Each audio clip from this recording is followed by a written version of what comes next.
ಅದು ಸೌಜನ್ಯಂಗೆ ಕನೆಕ್ಟ್ ಆಗುತ್ತೆ. ಸೌಜನ್ಯ ವಿಚಾರಕ್ಕೆ ಸಂಬಂಧಪಟ್ಟಂತಹ ಮೂವಿ ಆಗಿದೆ. ನಾನು ಸತ್ಯನ ತೋರಿಸಿದ್ದೀನಿ. ಅದನ್ನು ಇನ್ನೊಂದಕ್ಕೆ ಕನೆಕ್ಟ್ ಮಾಡೋದಕ್ಕಿಂತ ಸತ್ಯ ಏನಿದೆ ಅದರಲ್ಲಿ ಕ್ಲಿಯರ್ ಆಗಿ ಅರ್ಥ ಆಗುತ್ತೆ. ಯಾಕಂದರೆ ನಿಮಗೂ ಮಂಗಳೂರು ಅಂದರೆ ಧರ್ಮಸ್ಥಳ ಎಲ್ಲ ನಿಮಗೆ ಸಂಬಂಧಪಟ್ಟಿದ್ದು.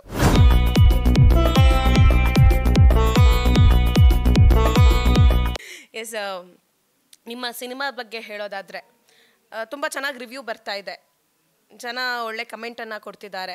ಮತ್ತು ಕೆಲವೊಂದು ಕಡೆ ಸುದ್ದಿ ಏನಿದೆ ಅಂದರೆ ಇದು ಸೌಜನ್ಯ ವಿಚಾರಕ್ಕೆ ಸಂಬಂಧಪಟ್ಟಂತಹ ಮೂವಿ ಆಗಿದೆ, ಆ ಥರದೊಂದು ಥೀಮ್ ಇದೆ ಇದರಲ್ಲಿ ಅನ್ನೋ ಥರದ್ದಿದೆ. ಹೌದಾ, ನಿಜನಾ? ನೋಡಿ, ಮೂವಿ ಅಂತ ಮಾಡಿದಾಗ ಮೇಯ್ನಾಗಿ ಜನರಿಗೆ ಕಂಟೆಂಟ್ ಬೇಕು. ಸೊ ಅದು ಕಂಟೆಂಟ್ ಇರೋದ್ರಿಂದ ಇವಾಗ ನೀವು ಹೇಳಂಗೆ ಜನ ಇಷ್ಟಪಡ್ತಿದ್ದಾರೆ, ತುಂಬ ಇಷ್ಟಪಡ್ತಿದ್ದಾರೆ. ನಾನು ಎಕ್ಸ್ಪೆಕ್ಟ್ ಮಾಡಿರಲಿಲ್ಲ ಅಷ್ಟು ಇಷ್ಟಪಡ್ತಿದ್ದಾರೆ ಅಂತ. ಬಟ್ ಕೆಲವು ಅದರಲ್ಲಿ ಮೇಯ್ನ್ ಭಾಗ, ಎದೆ ಭಾಗ ಏನಿದೆ ಅದರಲ್ಲಿ ನಾನು ಸತ್ಯನ ತೋರಿಸಿದ್ದೀನಿ. ಅದನ್ನು ಇನ್ನೊಂದಕ್ಕೆ ಕನೆಕ್ಟ್ ಮಾಡೋದಕ್ಕಿಂತ ಸತ್ಯ ಏನಿದೆ ಅದರಲ್ಲಿ ಕ್ಲಿಯರಾಗಿ ಅರ್ಥ ಆಗುತ್ತೆ ನಿಮಗೆ, ಅಷ್ಟೇ ಹೇಳ್ಬೋದು.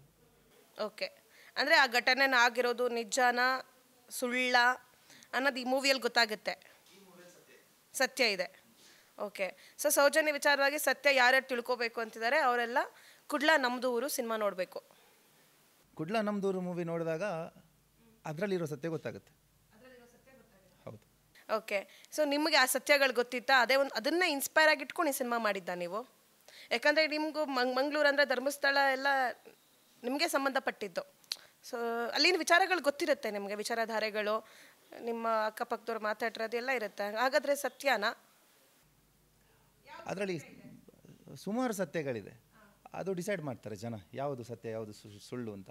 ನೀವು ಸತ್ಯದ ಪರವಾಗಿ ಮೂವಿ ಮಾಡಿದ್ರೆ ಹಾಗಾದರೆ? ಈ ಮೂವಿಯಲ್ಲಿ ಏನು ಘಟನೆ ಇದೆ ಅದು ಸತ್ಯ ಘಟನೆ ಇದೆ, ಅದು ಸೌಜನ್ಯಂಗೆ ಕನೆಕ್ಟ್ ಆಗುತ್ತೆ. ನೀವು ನೋಡಬೇಕು ಅದು ಮೂವಿನ. ಕ್ಷಣ ಕ್ಷಣದ ಸುದ್ದಿಗಳಿಗಾಗಿ ಫ್ರೀಡಂ ಟಿವಿ ಸಬ್ಸ್ಕ್ರೈಬ್ ಮಾಡಿ, ಲೈಕ್ ಮಾಡಿ ಹಾಗೂ ಫಾಲೋ ಮಾಡಿ.